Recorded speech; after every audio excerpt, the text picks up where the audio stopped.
हम आपको ज्ञानेंद्रियों के बारे में बताएंगे। आओ सीखें ज्ञानेंद्रियों से ज्ञान। कुछ हम आपको सिखाने के लिए ये लेके आए हुए हैं। अच्छा, हम लोग देखते किस अंग से हैं? आंख से देखते हैं। सुनते किससे हैं? कान से सुनते हैं। अच्छा, थोड़ा बहुत जानते हैं भाई आप लोग।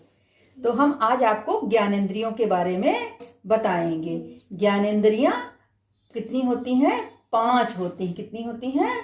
5 होती हैं। और ये एक कविता भी हम यहाँ पर लिख के ले आए हैं। देखो, पढ़ रहे हैं, आप लोग सुनिएगा। ज्ञानेंद्रियां होती हैं कुल 5, आओ बताएं सबकी बात। आंखें आंखें हमको बहुत है भाती, सारे जग को दिखलाती। प्यारी नाक नाक हमको बहुत है भाए, खुशबू बदबू का बोध कराए। कान कान हमारे बहुत महान, सुनने का देते ज्ञान। लाल गुलाबी जीभ है भाए, लाल गुलाबी जीभ है भाए, विभिन्न तरह के स्वाद बताए। त्वचा सदैव हमें बताती, हर स्पर्श का बोध। तो ये आपने सुनी ज्ञानेंद्रियों से संबंधित कविता। ऊपर देखो, ग्राही अंग दिख रहा है। क्या लिखा हुआ है? संवेदना ग्राही अंग। इसका मतलब क्या होता है? हर बाहरी वातावरण में होता है, जो कुछ भी परिवर्तन होते हैं वे हमें इन्हीं ज्ञानेंद्रियों के द्वारा अनुभव किए जाते हैं। इसीलिए हम इनको संवेदना ग्राही अंग भी कहते हैं। ठीक, अब हम जो ज्ञानेंद्रियां हैं इन्हें हम आपको बताएंगे कि ये कैसे काम करती हैं।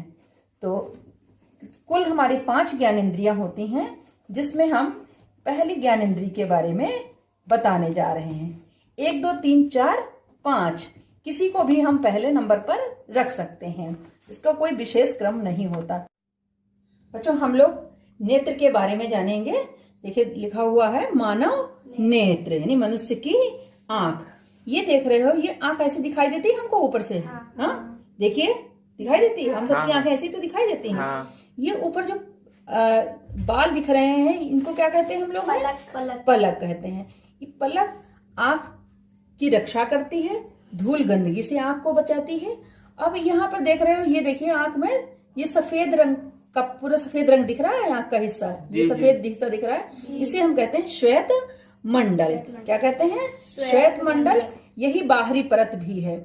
यहाँ पर ये गोला जैसा दिख रहा हुआ है, इस गोले को हम कहते हैं आइरिस। क्या कहते हैं? आइरिस। आइरिस आइरिस 3 रंग की होती है। आपने देखा होगा किसी किसी की आंखें भूरी होती हैं। क्या कोई भूरी आंख वाला देखा है? हाँ। अच्छा भाई, ठीक। तो जिनकी आइरिस भूरे रंग की होगी उनकी आंखें भूरी दिखेंगी। ये देखिए भूरा लिखा हुआ है। जिनकी ये आइरिस वाला हिस्सा काले रंग का होगा उनकी आंखें काली होंगी। इसी तरीके से जिनका ये आइरिस वाला भाग जो है ये नीले रंग का होगा, उनकी आंखें नीली होंगी। आपकी आंखें कैसी हैं? काली। काली है। हमारी आंख काली काली है, यानी हमारी आइरिस काले रंग की है। इस आइरिस के अंदर एक छोटी सी और बॉल है, छोटी सी गोली ऐसी दिख रही है। इसे हम कहते हैं पुतली। इसका रंग काला ही होता है। भले ही किसी की आंख भूरी हो तो भी पुतली उसकी काली ही होगी। पुतली को बच्चों तारा भी कहते हैं, नेत्र तारा भी है ये।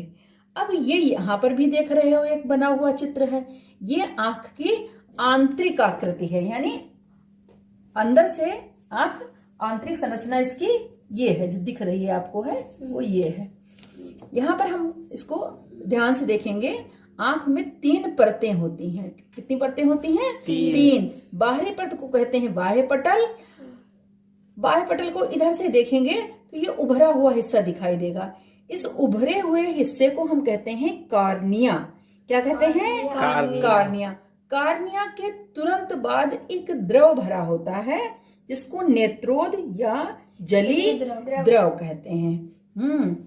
जली द्रव कहते हैं। इसके बाद अब यहाँ पर ये देख रहे हो, ये नेत्र लेंस है। बच्चों, जली द्रव और नेत्र लेंस के बीच एक छिद्र होता है, उस छिद्र को हम कहते हैं पुतली। क्या कहते हैं? पुतली कहते हैं। अब यहाँ पर देखिए, ये लाल रंग की एक परत दिखाई दे रही है, दिख रही है? जी मैम। हाँ, ये है आंख की बीच वाली परत, इसको हम रक्तक पटल भी कहते हैं, या दूसरा नाम इसका और भी लिखा हुआ है, मध्य पटल। तो बाह्य पटल के ठीक नीचे होती है मध्य पटल। मध्य पटल में रंग का ज्ञान कराने वाली कोशिकाएं होती हैं और रक्त की केशिकाएं होती हैं, यानी खून को महीन महीन बाल जैसी संरचनाएं होती हैं, जिनको हम रक्त केशिकाएं कहते हैं। इन रक्त केशिकाओं की ही वजह से इस पूरी आंख को भोजन प्रदान होता है। ये रक्त केशिकाएं हैं, इनके आगे यहां तक आ जाइए, देखिए इधर की तरफ, ये देख रहे हो, इसको बोलते हैं आइरिस। आइरिस का मुख्य काम क्या होता है? एक ये नेत्र लेंस को साधे रखने का काम करता है, मतलब नेत्र लेंस को पकड़े रखने का काम करता है। और जब हम धूप में जाते हैं तो हमारी आंख सिकुड़ जाती है। क्या होता है? धूप में, या हम पर कोई टार्च डाल दे, या एकदम से हम उजाले में आ जाए, तो ये पुतली, ये जो है, ये सिकुड़ जाता है, ये आइरिस सिकुड़ जाती हैं। और जब हम छाया में जाते हैं या अंधेरे में जाते हैं तो फिर आइरिस फैल जाती हैं। बच्चों, मुर्गे में ये होता है कि उसकी जो है ये आंखें ये सिकुड़ी ही रहती, फैलती नहीं है। बाकी हम लोगों में ये फैलने की क्रिया जो है वो धीमी गति से होती है, और जो सिकुड़ने की क्रिया है वो बहुत जल्दी होती है। अब फिर उसके नीचे एक देख रहे हैं, एक और परत है, इसको क्या कहते हैं? ये देखिए यहाँ पर लिखा हुआ है, दिखाई दे रहा है? क्या लिखा हुआ है? Yes ma'am. हाँ, क्या दिख रहा है? रेटिना लिखा हुआ है, अंतःपटल या रेटिना। अब यहाँ पर फिर ध्यान से देखिए, जैसे हमारी आंख के सामने जब कोई वस्तु रखी होती है, उस वस्तु से जो किरणें चलती हैं, वो किरणें सबसे पहले कहाँ पर पहुंचेंगी? कार्निया पर पहुंचेंगी। कहाँ पर पहुंचेंगी? कार्निया पर। तो नेत्र से चलने वाली प्रकाश की किरणें कार्निया पर पहुंचती हैं, और कार्निया से फिर वे अंदर जली द्रव के अंदर जाती हैं, और फिर जली द्रव से पुतली से होती हुई नेत्र लेंस के अंदर प्रवेश करती हैं। ये नेत्र लेंस हमारी आंख में कांच का नहीं बना होता है, मांस का बना होता है। काहे का बना होता है? मांस का। और बच्चों, ये उत्तल लेंस होता है। हाँ, अभी आपको आगे हम पढ़ाएंगे कि उत्तल लेंस की क्या विशेषता होती है। यहाँ तो तुम देख रहे हो, जैसे ये बीच में मोटा है और किनारों पर पतला होता है, तो उत्तल लेंस की ये पहचान होती है, वो बीच में मोटा हो और किनारों पर पतला हो। इसी लेंस से होकर के प्रकाश की किरणें अंदर चली जाती हैं। अब अंदर जब प्रकाश की किरणें जाती हैं तो वो एक चित्र बनाती हैं, जो हमारे आंख के सामने वस्तु रखी हुई है उसका एक आकार बनाती हैं, उसका चित्र बनाती हैं, इसको हम प्रतिबिंब कहते हैं। जैसे हम उसमें देखते हैं, जो प्रोजेक्टर अपने वहां स्कूल में चलता है, तो एक पर्दा लगा होता है, उसके ऊपर चित्र बनता है, देखा है? हाँ, ऐसे हमारी आंख में भी चित्र बनता है। अच्छा, आंख में कहाँ चित्र बनता है? आइए हम आपको बताते हैं। बच्चों, जो ये तीसरी परत है, इसी को हम कहते हैं रेटिना, या अंतःपटल भी कह सकते हैं। इसको हम आंख का पर्दा भी कहते हैं। पर्दे पर ही चित्र बनता है। अब है यहाँ पर ये देख रहे हैं नेत्र लेंस है। नेत्र लेंस जो ये बीच में खाली भाग देख रहे हैं, इस खाली भाग में एक द्रव होता है। इसी द्रव के कारण आंख हमारी मतलब गोल गोल होती है। अगर ये द्रव हम हटा दें तो आंख पिचक जाए। इस द्रव के कारण ही आंख गोल होती है। तो यहाँ अंदर जब प्रकाश की किरणें जाती हैं और इस द्रव को कहते हैं काचाभ द्रव, हुई बनाती हैं, इस पर्दे पर ही बनाती हैं, मतलब रेटिना पर बनाती हैं। रेटिना पर कहाँ चित्र बनता है जो बहुत अच्छा होता है, बहुत बढ़िया बनता है चित्र, बिल्कुल स्पष्ट बनता है, साफ। जानते हो कहाँ बनता है? हाँ, ये रेटिना पर ही एक स्थान होता है, उसको कहते हैं पीत बिंदु पर। बिंदु, पीत बिंदु पर बना हुआ प्रतिबिंब सबसे अच्छा होता है, सबसे साफ होता है। अब इस पर चित्र तो बन गया। चित्र कोई भी वस्तु रखी होगी उसका उल्टा चित्र बनेगा। अब उस उल्टा चित्र को दिखाने का भी कोई काम करता होगा, क्योंकि हमको तो सीधा दिखता है।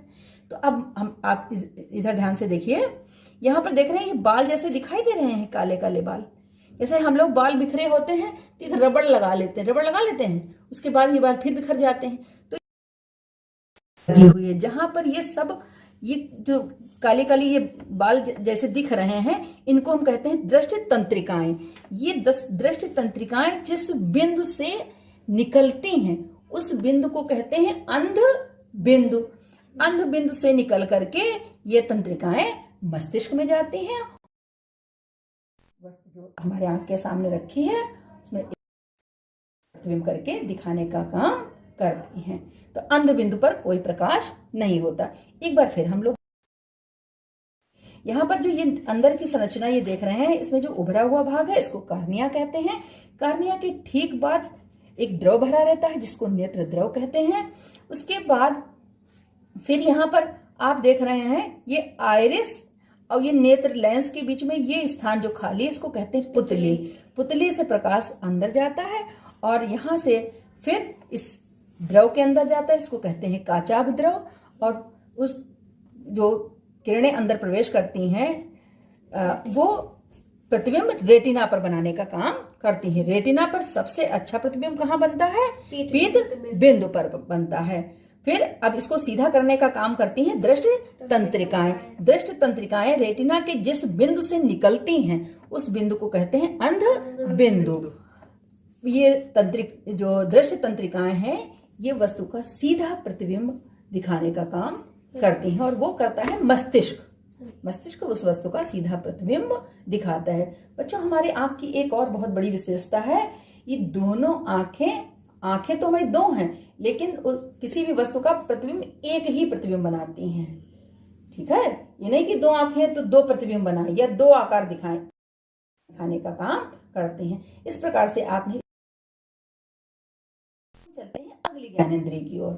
देखिए, अगली ज्ञानेंद्रिय है आपके कान। कान का काम क्या है? अभी कविता पढ़ी थी, छोटी सी एक कविता हमने पढ़ाई थी, आपको सुनाई भी थी। कौन सी कविता थी वो भाई बताओ? कान हमारे बहुत महान, सुनने का देते ज्ञान। हाँ, ये देखिए भाई आ गया, कान आ गए कान। अब देखो ये देखें कैसे काम करते हैं। हाँ, ये अच्छा इतना हिस्सा अगर हम छुपा लें तो देखो ये दिख रहा है, कान जैसा दिख रहा है कि नहीं दिख रहा है? ये इतना हिस्सा छुपा ले रहे हैं, देखो दिख रहा है कान। ठीक, तो हम लोगों में ये जो कान है ये बाहरी, कान के 3 भाग होते हैं। कान का काम क्या है? सुनना। कान बंद कर ले तो सुनाई देगा? नहीं सुनाई देगा। इसका मतलब कान सुनने का काम करते हैं, आवाज को ग्रहण करते हैं। बर्तन गिरते हैं, पुलिस कहता है झन से गिरे हैं तो हमें सुनाई देता कि लगता है बर्तन कोई गिरा हुआ। हम बोल रहे हैं आपको सुनाई देता है। कैसे सुनाई देता है हम अभी आपको बताते हैं। अच्छा, कान के होते हैं बच्चों 3 भाग। कितने भाग होते हैं? कान के 3 भाग होते हैं। ये प्रथम भाग है या बाह्य कान इसको कह सकते हैं।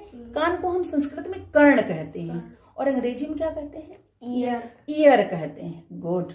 तो ये बाह्य कर्ण है और अंतःकर्ण होता है, बाह्य कर्ण, फिर मध्य कर्ण आता है और फिर अंतःकर्ण होता है।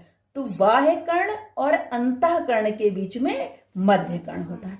तो सबसे पहले हम आपको बताएंगे बाह्य कर्ण के बारे में। ये देखो, देख रहे हो हम लोग अपने कान देखें, देखो ये देखो लचीले हैं। हम लोग अपने छुए कान ऐसे देखो मुड़ जाते हैं कि नहीं मुड़ जाते हैं। ये जो कान है ये हम लोग भी छुए ऐसे देखो। ये कान ये बाह्य कर्ण है और इसको बोलते हैं, जो ये निकला हुआ है बच्चों, ये जानवर अपने कान को ऐसे खड़े कर लेता है लेकिन हम लोग खड़ा नहीं कर पाते हैं। फिर भी हम लोग बहुत सारे काम इस कान से काम लेते हैं। कौन कौन काम लेते हैं कोई बताएगा? आकर्ष बताओगे? कान पर हम देखो कुछ पहने हुए हैं, चश्मा पहनने का काम करते हैं। और जब मास्क लगाते हैं तो वो भी तो लगा लेते हैं। हाँ, हम लोग कान छिदाए भी होते, बाली वाली भी पहने होते हैं। तो हम लोग अपने कान से कई काम लेते हैं। तो बच्चों ये देखो, ये है बाह्य कर्ण का हिस्सा, इसको कहते हैं हम पिन्ना। क्या कहते हैं? पिन्ना। और पता है आपको, छिपकली है, मेढक है, और आपका छिपकली हो गई, मेढक हो गई, चिड़िया हो गई, इनमें ये नहीं होता। हाँ, ये जो है, ये जो पिन्ना है ये नहीं होता है। हम लोग स्तनधारी हैं, चूहा है, खरगोश है, इन सब में ये होता है। ठीक है, तो ये हो गया आपका पिन्ना या बाह्य कर्ण का। हाँ, बाह्य कर्ण। बाह्य कर्ण के दो भाग हैं, आपको पिन्ना कहते हैं, और जो अंदर दिखाई दे रहा है इसको कहते हैं बच्चों कर्ण नली। क्या कहते हैं? कर्ण नली। तो बाह्य कर्ण हमारे उपास्थि के बने होते हैं, यानी हड्डियों से मुलायम होती हैं उपास्थियां, उनके बने होते हैं। और ये है कर्ण नली, जो बाहरी ध्वनि होती है वो तरंगों के रूप में अंदर जाती है। हाँ, अब उसके बाद हम आ जाएंगे किस पर? मध्य कर्ण पर। किस पर आ जाएंगे? मध्य कर्ण पर। मध्य कर्ण में बच्चों 3 हड्डियां होती हैं। मध्य कर्ण में 3 हड्डियां होती हैं, उनको कहते हैं मिस। क्या कहते हैं? Miss. MIS, miss. Miss, M for malleus. ये देखो दिख रही, ये वाली, इधर वाली ये जो दिख रही, ये मैलियस है। I for incus.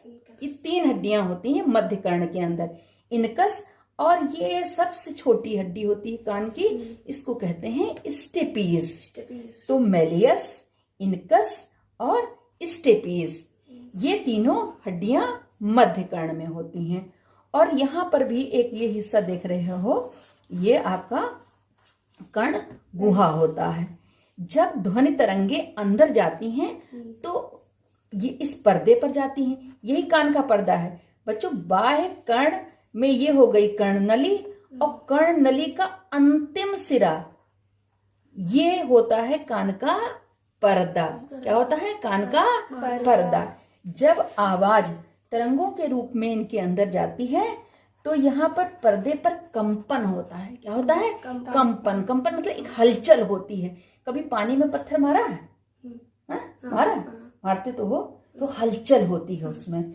ऐसे ही यहाँ पर हलचल होती है। और फिर ये मध्य कर्ण की जो हड्डियां हैं ये उस हलचल को और बढ़ाने का काम करती हैं। हाँ, उसके बाद फिर यही तरंगे आगे जो अंतःकर्ण है, यानी कान का तीसरा भाग, क्या है? अंतःकर्ण। अंतःकर्ण में बच्चों द्रव भरा रहता है। अंतःकर्ण का ये देखो बढ़िया सा चित्र हमने दिखाया है आपको। अंतःकर्ण ये पूरा का पूरा भाग एक द्रव में तैरता भी रहता है और इसके अंदर भी एक द्रव होता है। तो जब बाहर का कंपन इसके अंदर जाता है तो और तेज से कंपन हो जाते हैं, बढ़ जाते हैं। अब इस अंदर वाले को और अच्छी तरीके से आप यहाँ पर देख सकते हैं। ये देखो, ये 3 देख रहे हो, एक ये अर्धवृत्ताकार नलिका है, एक ये अर्धवृत्ताकार नलिका है और एक ये है। तो अंतःकर्ण जो है उस वृत्ताकार नलिकाएं होती हैं और इन नलिकाओं का आखिरी वाला जो सिरा है उसको कहते हैं एम्पुला। क्या कहते हैं? एम्पुला। तो अच्छा, कान का एक काम होता है सुनना और एक काम होता है शरीर का संतुलन बनाए रखना। तो कान के मुख्य 2 काम होते हैं, सुनना और शरीर का संतुलन बनाए रखना। तो जो ये एम्पुला है यही शरीर का संतुलन बनाए रखने का काम करता है। देखा होगा जब जानवर भागते हैं तो अपने कान को ऐसे उठा लेते हैं, ऐसे अपने शरीर का संतुलन बनाए रखने के कारण। तो ये एम्पुला शरीर का संतुलन बनाए रखने का काम करता है। और फिर उसके बाद ये जो तीसरा ये हिस्सा है ये घोंघे के समान होता है। ये जो नीचे वाला हिस्सा, यही इसी का नीचे वाला जो हिस्सा है ये घोंघे जैसा होता है। यहां से देखो बच्चों, जो एम्पुला के पास से ये रेसे ऐसे दिख रहे हैं, ये जानते हो क्या होता है? ये यही ध्वनि को मस्तिष्क तक ले जाने का काम करते हैं। यानी यही काम मस्तिष्क तक करते हैं। इनको हम, ये तंत्रिकाएं हैं जो मस्तिष्क तक ले जाने का काम करती हैं। तो इस तरीके से कान हमारे दो काम आते हैं, सुनने का और शरीर का संतुलन बनाए रखने का। तो एक बार हम फिर चाहेंगे कि आप कान के बारे में देख लें। कान के मुख्य 3 भाग होते हैं, एक बाह्य कर्ण, एक मध्य कर्ण और एक अंतः कर्ण। बाह्य कर्ण को ये वाला भाग जो है ये पिन्ना कहलाता है और यही नली अंदर चली जाती है बच्चों। इस नली में यहाँ पर जो बाह्य कर्ण है, यहाँ पर थोड़े बाल ऐसे होते हैं। ये बाल क्या करते हैं, जो आवाज के साथ धूल उल आती है उसको छानने का काम करते हैं। और जो ये कर्ण नली है, इसमें मोम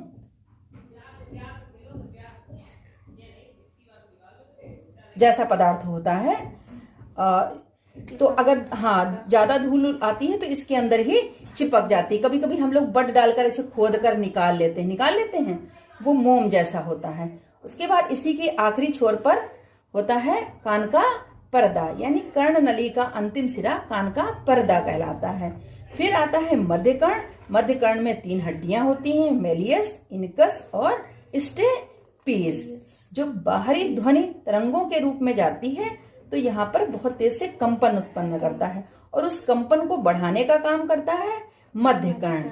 मध्य कर्ण कंपन को बढ़ाने का काम करता है। जैसे ही ये ध्वनि तरंगे आगे पहुंचती हैं अंतःकरण में, ये और तेजी से उसको कंपन को बढ़ा देती है। क्यों? क्योंकि ये द्रव के अंदर होता है। जो अंतःकरण होता है वो द्रव के अंदर होता है, वो बहुत तेजी से बढ़ाने का काम करता है। और फिर यही अंतःकरण में ये 3 अर्धवृत्ताकार नलियां होती हैं। इनका अंतिम सिरा फूला हुआ होता है, इसको एम्पुला कहते हैं। यही एम्पुला शरीर का संतुलन बनाए रखने का काम करता है। और जो कंपन होते हैं वो फिर से ध्वनि का ज्ञान कराते हैं और ये तंत्रिकाएं मस्तिष्क तक उस ध्वनि का आभास कराती हैं जो हमें सुनाई देती है। इस तरह से आपने 2 ज्ञानेंद्रियों के बारे में जाना। अब हम आगे अगली ज्ञानेंद्रिय के बारे में आपको बताएंगे।